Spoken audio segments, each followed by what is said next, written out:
Minutes? I'm going for 10. What do you think you are, a school board member? Don't listen to Dean Kennedy. First and foremost, I want to thank all of you for taking time out of your busy schedule to be here this evening. We have a very important election coming up. A lot of times I'm asked, why do I jump involved and why am I running for office? And why do you put yourself out there like you do? And it's really not about me, it's about us. It's about the future of this country. And I go back to my hero in life is my dad, Sergeant First Class Donald Strickland.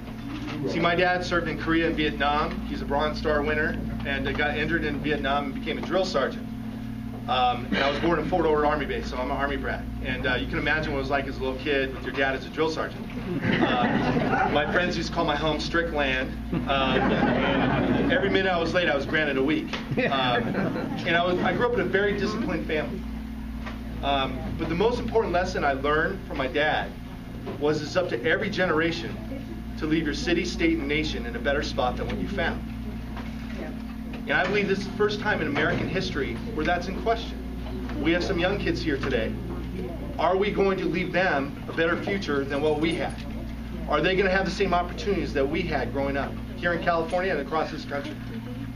And right now, every 2 years, you're told this is the most important election in your lifetime. Every 2 years. This time, it is. And the good news that we have, obviously we're going to do whatever we can to get rid of Obama. In fact, when we talk about Barack Obama, 4 years ago, it was hope and change. You remember it was hope and change? Now Barack Obama, it's hope we change the subject. Because Barack Obama is doing everything he can to change the subject from his leadership in the last 4 years. And I do believe in Ronald Reagan. Are you better off than you were 4 years ago? And the answer is clearly no. But the other side is not going to give up this presidency or any of these seats very easily. And we have a tremendous future ahead of us, but it's in our hands. I played sports my whole life, and at the end of the game, when the score was tied, or we were even down a point, I always wanted to be the one to take the shot to win the game. I wanted the ball. You have the ball in this election because the most important election in the state and in Congress this year is right here at home. You know, a lot of times people talk about what can we do to help, get rid of Daschle, what can we do to help another race in Nevada, but you don't have that problem anymore. The problem is here. The ball is in your hands.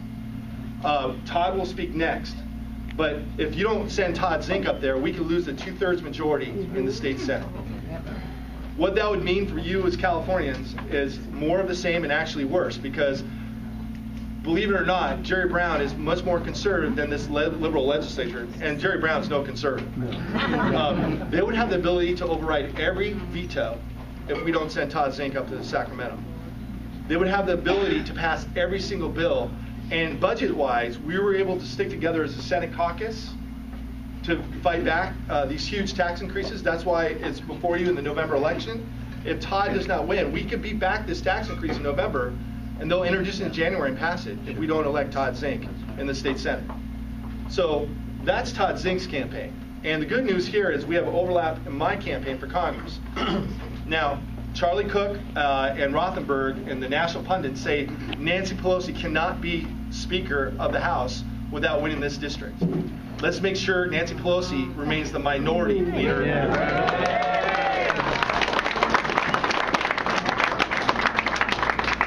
And as I said before, look, I'm going to fight for naval-based Ventura County.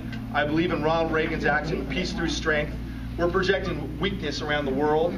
Obama's apologizing for America around this world.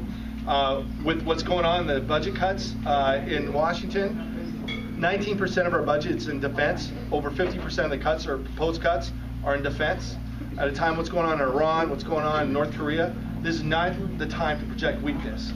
We need to be strong economically, militarily, and if America doesn't lead, who will? And that's what's at stake in this election. What's at stake in this election is the future of your kids and our grandkids. Right back to what my dad taught me. We need to win this election so we can pass on the opportunities that we had to the next generation. So in the next 113 days, we're appreciative that you're here tonight, but we need you here every day in the next 113 days. When you look at the founding of this nation, people gave up their life fortunes, and they gave up their property, and they gave up their time and their labor for what is America. We're not asked very much. I'm certainly not asked anywhere near what my dad was asked to fight for us, for our freedoms and liberties in Korea and Vietnam. We're not asked a lot in this generation. But what we are asking for the future of this nation is for you to man these phones, do whatever you can to walk the precincts, man the phones, get across the finish line, and come January, when we're in Washington, when I'm in Washington, making a difference for all of us, I guarantee you're going to have goosebumps, because as much as I've made a difference in Sacramento, I cannot wait to make Nancy Pelosi's job living hell.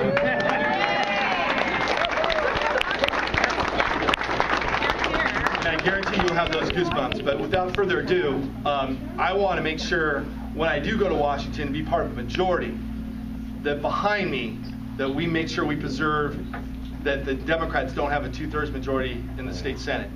And it's my honor, and I'm very lucky that someone who's running for what is effectively my seat in the state Senate is stepped forward. Here's a gentleman who served our nation and wore our country's uniform, fighting for our freedoms and our liberties. And when he came back here, he became a prosecutor. He's a prosecutor. He puts bad guys behind bars, and that's a great thing. And with your help, the next state senator, the person who's going to make sure Fran Pavley retires for good, and that's Todd Zink. Let's go.